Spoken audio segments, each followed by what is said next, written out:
agricultor não acorda, talvez pensando em macroeconomia, Pois é. né? Talvez pensando nesses movimentos inflacionários, pensando Se vai vir uma no... maré de inflação lá num produtor concorrente dele, aí, pô, vai afetar ou não, enfim, né? O que que, assim, como que o agronegócio, né, pode se apaixonar por esse mercado financeiro e o que que o agronegócio tem a ganhar com esse mercado financeiro, o que que o mercado financeiro também, né, precisa fazer para se comunicar de uma forma melhor com o agronegócio, né? Eu acho que são dois mundos que eram muito distantes e que vêm cada vez mais se aproximando. Hoje já é uma realidade, já tem diversas empresas atuando, né? Traders e consultores, assessorias financeiras, corretores, né? Mais ainda, nós falamos aqui de proteção né, para os produtos, as commodities, mas assim,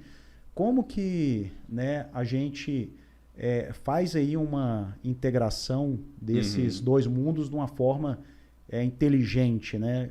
Perfeito, excelente pergunta. E para responder a tua pergunta, eu vou contar uma historinha. Começar com uma história. A palavra-chave da história é conciliação, assim, conciliar o ciclo.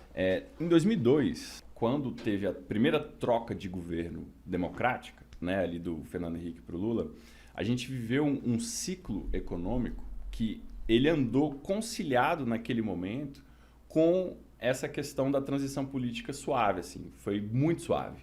O Fernando Henrique tirou a faixa e colocou no peito do Lula, né, de uma forma civilizada, educada, né, se cumprimentaram, as suas esposas estavam presentes. E aí, assim, gerou uma visão de um país conciliado, né? Pô, beleza, mudaram de ideia, tava ali o PSDB, entrou o PT e o mundo foi. E aí, em 2002, ao mesmo tempo que a gente teve uma troca de poder pacífica, o mundo entrou num ciclo de alta de commodities, que foi o que o pessoal chamou de super ciclo das commodities, que aconteceu entre 2003 ali e até 2007, a crise de 2008.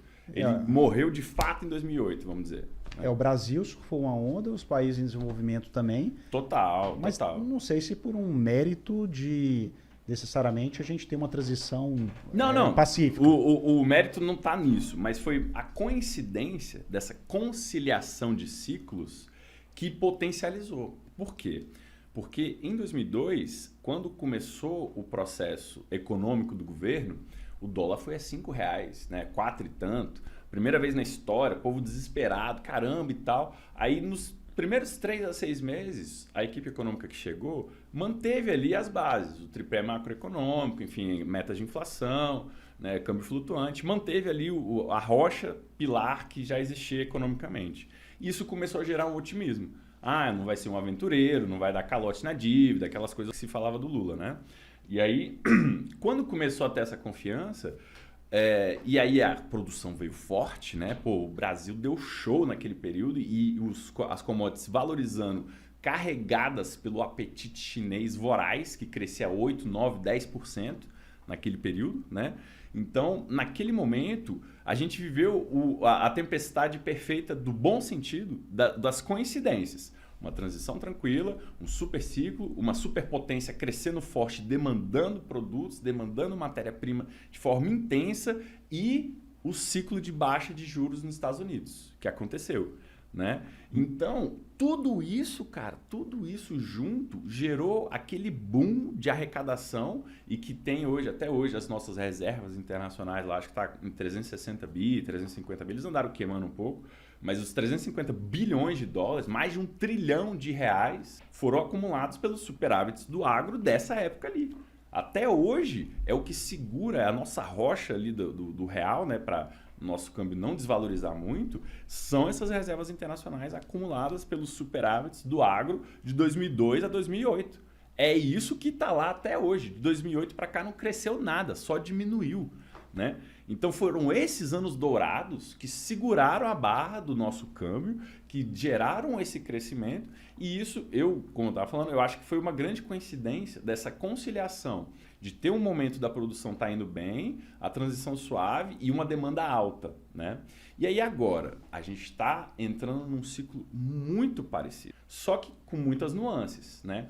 mundo muito mais polarizado, guerra, né, fim de pandemia, né, mas assim, ao mesmo tempo um mundo que cresce, a população que está aumentando, a demanda por alimentos e commodities nunca parou de crescer, e aí quando algum país acelera um pouco o crescimento, a demanda explode e os preços sobem. Só que aí o que acontece? Quando você não está muito bem conciliado com essa visão financeira, qualquer evento contrário pode gerar assim, um estrago absurdo se você não estiver preparado, né? Então é aquela coisa, quando tá tudo dando certo, né, a gente brincava, né, de 2002 a 2007, você comprava um alface pegando fogo na bolsa que ele valorizava. Empresa de produção de vassoura triplicava de preço, né? Tipo, era uma coisa louca, assim, era um, né? Então agora a gente, tem um cenário em que o país está com um dever de casa muito mais bem feito, inflação muito mais baixa, juro apontando para baixo, a questão que a gente estava conversando, né? As grandes agências de risco estão começando a melhorar a nota de risco, né? A percepção do risco de crédito do Brasil, de achar que nós somos melhores pagadores. E o que está acontecendo também, que rima, né, com 2008? Em 2008 isso também aconteceu. Né? De 2002 a 2008 o Brasil cresceu, esse crescimento gerou esses superávites gerou essa reserva, e essa reserva foi base da avaliação das agências de risco de que o Brasil era sólido. Ele tinha reservas que eram mais do que as suas dívidas externas, ele era credor líquido externo. Então, era um país que estava melhorando o seu fiscal, e aí eles deram um grau de investimento naquela época. E agora a gente está longe ainda do grau de investimento, mas teve um upgrade pela primeira vez em anos, né? Uma melhora dessa nota que as agências de risco falam, esse país melhorou. Né, tá com um pouquinho menos de risco de você investir lá, de você tomar calote. Né? Então, isso é super significativo. Quando isso aconteceu no passado, quando a Standard & Poor's deu o grau de investimento mesmo, naquele dia foi o dia de maior euforia da história da Bolsa em décadas. O IBOV, o índice da Bolsa, chegou a subir 6,5%. Né? Se o índice subiu 6%, as ações subiram 20%, 15%, teve ação que subiu